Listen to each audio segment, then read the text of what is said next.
अब हम आपको कोरोना वैक्सीन पर एक अच्छी और शुभ खबर देना चाहते हैं। प्रधानमंत्री नरेंद्र मोदी कल भारत के 3 शहरों अहमदाबाद, पुणे और हैदराबाद की प्रयोगशालाओं में जाएंगे, जहां कोरोना वायरस की वैक्सीन का निर्माण हो रहा है। आप इन शहरों को कोरोना काल के 3 नए तीर्थ स्थल भी कह सकते हैं, क्योंकि इन 3 शहरों में ही कभी भी कोरोना वैक्सीन पर शुभ समाचार आ सकता है। आप नक्शे पर इन शहरों के नाम ध्यान से देख लीजिए और नोट कर लीजिए कि जो अच्छी खबर आएगी वो इन्हीं तीनों शहरों में से कहीं से आएगी। प्रधानमंत्री कल सबसे पहले अहमदाबाद जाएंगे। वहां वो जाइडस कैडिला नाम की कंपनी की वैक्सीन के बारे में पूरी जानकारी लेंगे। यह वैक्सीन अभी ट्रायल के दूसरे चरण में है। इसके बाद प्रधानमंत्री मोदी पुणे के सीरम इंस्टीट्यूट जाएंगे, जहां ब्रिटेन की ऑक्सफोर्ड यूनिवर्सिटी और एस्ट्राजेनेका कंपनी की वैक्सीन पर काम चल रहा है। यह वैक्सीन ट्रायल के तीसरे यानी आखिरी चरण में है, यानी यह वैक्सीन आपको जल्द ही मिल सकती है। पुणे के बाद प्रधानमंत्री हैदराबाद में भारत बायोटेक की प्रयोगशाला में जाएंगे, जहां देश की स्वदेशी वैक्सीन विकसित हो रही है। यह वैक्सीन भी तीसरे चरण में है, यानी ये वो 3 शहर हैं जहां कोरोना से युद्ध लड़ रही दुनिया को वैक्सीन पर शुभ समाचार कभी भी मिल सकता है। प्रधानमंत्री के बाद दुनिया के 100 देशों के राजदूत भी 4 दिसंबर को पुणे के सीरम इंस्टीट्यूट का दौरा करेंगे। ये वैक्सीन कब मिलेंगी, कैसे मिलेंगी और क्या इस वैक्सीन को लगवाने के लिए आपको चुनावों की तरह किसी चुनावी बूथ तक जाना पड़ेगा, जैसे आप वोट डालने के लिए जाते हैं, लंबी लाइन में लगते हैं? इसका जवाब कुछ आंकड़ों में छिपा है। यह तो अब तक आपको बात समझ में आ गई होगी कि प्रधानमंत्री मोदी ये कह चुके हैं कि यह वैक्सीन सबको मुफ्त में मिलेगी। लेकिन मिलेगी कैसे? भारत में कुल 28 राज्य और 9 केंद्र शासित प्रदेश हैं। हमारे देश में 6 लाख से ज्यादा गांव हैं। भारत की कुल आबादी लगभग 135 करोड़ है और आबादी के लिहाज से चीन के बाद भारत दुनिया का दूसरा सबसे बड़ा देश है और चीन से भी हम बहुत ज्यादा पीछे नहीं हैं। हमने आपको ये सब इसलिए बताया क्योंकि इन्हीं सब बातों से यह तय होने वाला है कि कोरोना की वैक्सीन आप तक कैसे और कब पहुंचेगी। यह दुनिया में सबसे बड़ा टीकाकरण अभियान हो सकता है। यह वर्ल्ड रिकॉर्ड होगा जो अपने आप में एक नया कीर्तिमान स्थापित कर देगा। यह काम कैसे होगा, इसे आपको 3 पॉइंट्स में समझना चाहिए। पहला, सभी लोगों तक वैक्सीन पहुंचाने के लिए हर राज्य में ब्लॉक स्तर पर टास्क फोर्स बनाई जाएंगी। भारत में कुल 7,195 ब्लॉक्स हैं, यानी वैक्सीन के वितरण के लिए देश भर में 7,195 टास्क फोर्स बनाई जाएंगी। हर एक टास्क फोर्स की निगरानी का काम उप जिला अधिकारी और तहसीलदार करेंगे। लेकिन आप सोच रहे होंगे कि आखिर यह वैक्सीन आपको मिलेगी कैसे? तो सरकार ने इसकी तैयारियां शुरू कर दी हैं। भारत में वैक्सीन के वितरण के लिए लोकसभा चुनाव जैसी प्रक्रिया को अपनाया जा सकता है। भारत में पिछले ही वर्ष आम चुनाव हुए थे, तब देश भर में कुल 7 चरणों में मतदान हुआ था, यानी कुल 7 दिन वोटिंग हुई थी। हर एक दिन 11 घंटे तक वोट डाले गए थे और इस हिसाब से 77 घंटों में 61 करोड़ लोगों ने वोट डाले थे। अगर ये हम मोटे मोटी कैलकुलेशन आपको दिखा रहे हैं, अगर इसी प्रक्रिया को आधार बनाकर टीकाकरण अभियान शुरू होता है तो देश के 135 करोड़ लोगों तक वैक्सीन पहुंचाने में 160 से 180 घंटे लग सकते हैं। हालांकि यह सिर्फ एक अनुमान है, क्योंकि हर एक व्यक्ति को वैक्सीन लगाने में वोट डालने के मुकाबले ज्यादा समय लगेगा। इसलिए सरकार इस पर अपनी योजना भी बना रही है। अगले महीने के एंड तक ये उम्मीद कर रहे हैं कि वैक्सीन का अप्रूवल आ जाएगा और उसके बाद फिर थोड़ा सा समय लगेगा कि हम वैक्सीन का अप्रूवल के बाद उसको कैसे रोल आउट करें, उसकी डिस्ट्रीब्यूशन करें, कैसे हम देखें कि हमारे देश के कोने कोने में वो वैक्सीन मिले और उसको हम प्रायोरिटाइज कर पाएं। ये हमें समझना बहुत ज़रूरी है कि अगले साल की शुरुआत में अगर वैक्सीन आ भी जाएगी तो सब लोगों को एकदम तो नहीं लग पाएगी। हमें प्रायोरिटी लिस्ट बनानी पड़ेगी।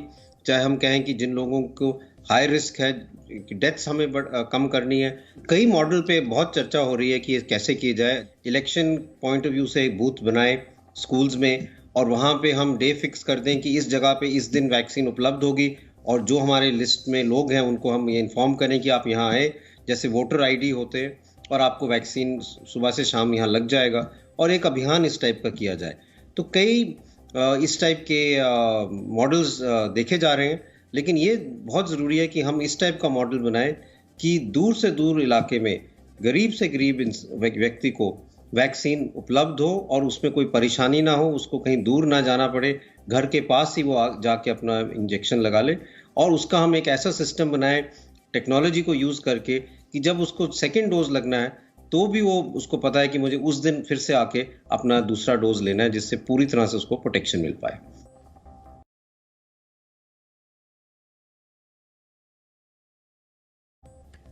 अब आप ये समझिए कि 135 करोड़ लोगों को ये वैक्सीन लगाने में कितना खर्चा आ सकता है।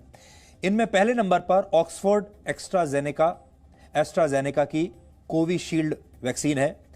कोविशील्ड की एक डोज की कीमत 222 रुपए है और ये अभी ट्रायल के आखिरी चरण में है। उम्मीद है कि भारत में यही वैक्सीन सबसे पहले लोगों को मिल सकती है और अगर ऐसा होता है तो भारत के 135 करोड़ लोगों को यह वैक्सीन लगाने पर 29,700 करोड़ रुपए का खर्चा आ सकता है।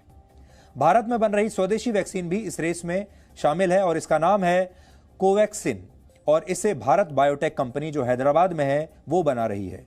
यह दूसरी वैक्सीन के मुकाबले सबसे सस्ती होगी और इस वैक्सीन की एक डोज की कीमत 100 रुपए के आसपास हो सकती है और इस हिसाब से अगर देश में सभी लोगों को यह वैक्सीन लगाई गई तो सरकार का इस पर खर्च आएगा लगभग 13,500 करोड़ रुपए। अहमदाबाद में बन रही वैक्सीन इस रेस में नई है और यह अभी ट्रायल के दूसरे ही चरण में है और इसकी कीमत के बारे में भी अभी कोई जानकारी नहीं है। फाइजर की वैक्सीन की बात करें तो इसकी एक डोज की कीमत लगभग 1400 रुपए हो सकती है। 135 करोड़ लोगों तक इसकी एक डोज पहुंचाने पर 1,89,000 करोड़ रुपए का खर्च आएगा। यह खर्च पूरे देश के स्वास्थ्य बजट से भी ज्यादा होगा और इस साल भारत का स्वास्थ्य बजट 69,000 करोड़ रुपए के आसपास का है। यानी फाइजर कि अगर वैक्सीन लगाई सब लोगों को तो स्वास्थ्य बजट से भी कहीं ज्यादा पैसा खर्च करना होगा। अगर भारत अमेरिका की ही एक और कंपनी मॉडर्ना से वैक्सीन खरीदता है तो उसे एक डोज पर 4,000 रुपए खर्च करने पड़ेंगे और पूरे देश को यह वैक्सीन देने के लिए लगभग 5,40,000 करोड़ रुपए खर्च करने होंगे। यह सबसे महंगी वैक्सीन है।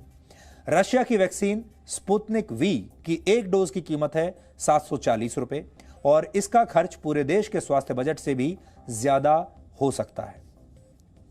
लेकिन यहां हम एक बात साफ करना चाहते हैं आपके सामने कि वैक्सीन के ये सभी कीमतों का अभी सिर्फ अनुमान लगाया जा रहा है। कीमतें इससे कम भी हो सकती हैं और इससे ज्यादा भी हो सकती हैं और सरकारें अपने स्तर पर भी इनकी कीमतें तय करने में अपनी दखल दे सकती हैं। यानी हो सकता है कि सरकारों को एक स्पेशल प्राइस पर यह वैक्सीन मिले। अभी तक हमने आपको यह बताया कि किस कंपनी की वैक्सीन पर कितना खर्च आएगा। इसमें वो खर्च शामिल नहीं है जो देश भर में टीकाकरण अभियान चलाने पर होगा। हालांकि आपके मन में सवाल आ सकता है कि क्या यह खर्च आपको उठाना होगा, तो इसका मतलब यह है कि हाल ही में केंद्रीय मंत्री प्रताप सारंगी ने यह कहा कि प्रधानमंत्री मोदी देश के सभी नागरिकों को मुफ्त वैक्सीन देने का फैसला कर चुके हैं और इसके लिए सरकार ने युद्ध स्तर पर तैयारियां भी शुरू कर दी हैं। इसके अलावा इसकी जानकारी डिजिटल तरीके से भी लोगों तक पहुंचाई जाएगी। कि हम इसके लिए डिजिटल प्लेटफॉर्म यूज करेंगे, उसका नाम है कोविन। कोविड को विन करना है, उस नाम पे डिजिटल प्लेटफॉर्म बनाया गया है जिससे कि व्यक्तियों को जब वैक्सीन लगेगा तो उनको सूचित किया जाएगा एसएमएस के द्वारा, नहीं तो वर्ड ऑफ माउथ से बताया जाएगा कि आपने किस दिन कहां पे टीका लगाने के लिए आना है। तो ये व्यवस्था सुनिश्चित की जाएगी टेक्नोलॉजी के जरिए से बेस्ड ऑन एक्सपीरियंस कि आप इस दिन यहाँ पे आइए, इस फैसिलिटी पे आइए, सब सेंटर पे आइए या पीएचसी में आइए, या फिर एक कम्युनिटी में बूथ लगा है इलेक्शन बूथ की तरह, आप उस दिन वहां आइए, सोशल डिस्टेंस मेंटेन होकर क्यू लगेगा और आपको चिन्हित किया जाएगा, आपको टीका लगेगा और आपको एक सर्टिफिकेट मिलेगा। फिर कहा जाएगा कि 4 हफ्ते बाद आपने फिर इस जगह पे आना है, क्योंकि लगता है कि जितने वैक्सीन हमें दिखाई दे रहे हैं वो 2 डोज लगे लगभग 28 दिन या 1 महीने के अंतराल पे, तो ये भी इस तरह से बताया जाएगा। कोरोना की वैक्सीन का दुनिया भर में बेसब्री से इंतजार हो रहा है क्योंकि अब कोरोना की कई तरह की वैक्सीन आ चुकी हैं। इसलिए आपके मन में सवाल हो सकता है कि कौन सी वैक्सीन सबसे अच्छी होगी। इसका जवाब सीरम इंस्टीट्यूट ऑफ इंडिया के चेयरमैन अदार पूनावाला ने दिया है और जो उन्होंने एक डेफिनेशन परिभाषा रखी है उसके मुताबिक वैक्सीन सुरक्षित होनी चाहिए, यानी वैक्सीन के कोई साइड इफेक्ट्स नहीं होने चाहिए।